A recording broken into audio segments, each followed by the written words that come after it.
ভোরবেলা কুয়াশার মধ্যে একটু ঘুরু করতে বেরিয়ে গেছি। বুঝতেই পারছো এখন একটু গরম পড়ে গেছে। এখনের না, কিছুদিন আগের ভিডিও, কিন্তু তোমাদের সাথে শেয়ার করা হয়নি, তাই এখন শেয়ার করে ফেললাম।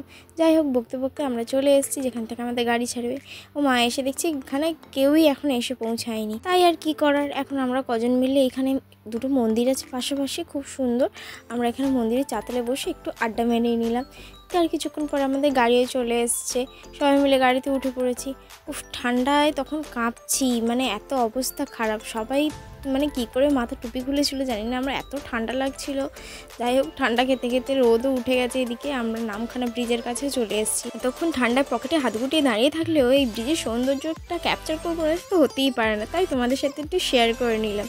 এই নদীটা এত সুন্দর লাগে দেখতে, কি বলবো। নদীটা দেখি আমাদের পিকনিকের এনার্জি আরও বেড়ে গেল। তারপর সারা রাস্তা আমরা নাচতে নাচতে গেছি। তারপর দেখতে দেখতে আমরা অলরেডি পিকনিক স্পটের কাছাকাছি চলেও এসেছি। এটা হলো বকখালির পিকনিক গার্ডেন।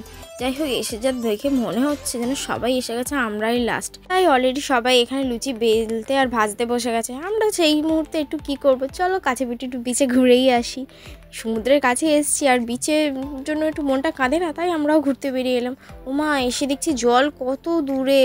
তাই আমরা আর বেশিক্ষণ না দাঁড়িয়ে আবার চলে গেলাম। সে একটু খেয়ে দিয়ে আমরা একটু রেডি হয়ে আসবো। এনে খেতে বসে গেছি। মা, আলুর দমটা কি ভালো হয়েছিল, কিন্তু এত ঝাল আমার নাক দিয়ে চোখ দিয়ে জল আসছিল। তারপর এখানে এসে দেখছি স্যালাড কাটা হচ্ছে, এদিকে আমাদের আলু ভাজা হচ্ছে, একদিকে বেরেস্তা ভাজা হচ্ছে। বুঝতেই পারছো বিরিয়ানি হবে। আমরাও আবার বিচের ধারে চলে এলাম। এসে দেখছি কাছাকাছি জল ঢুকে গেছে, কিন্তু ওই দেখো মাঝখানে একটা জায়গা, তার কত পরে ওই দিকে জল।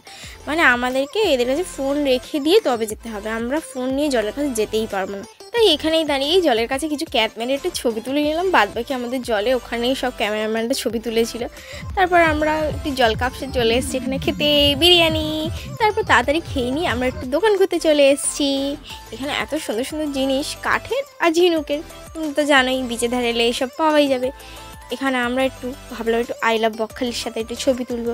এসে এত ভিড় আমরা একটাও ছবি নিতে পারছিলাম না। আমরা দাঁড়িয়ে দাঁড়িয়ে শুধু লোক সরাচ্ছি। তারপর কিছু ছেলে লাস্টের দিকে ছিল, ওদেরকে বললাম একটু সরে যাও, তারপরে আমরা একটা ভালো ছবি ক্যাপচার করতে পারলাম। যাই হোক, আমরা এখানে তারপর ছবি টবি তুলে আবার চলে এলাম একটু ঝিনুকের জিনিস দেখতে। এই চেয়ার টেবিলটা এত সুন্দর, ছোট্ট মতো পুচকে মতো, মানে আমার সেই মিনি কিচেনের জিনিসগুলোর মতো।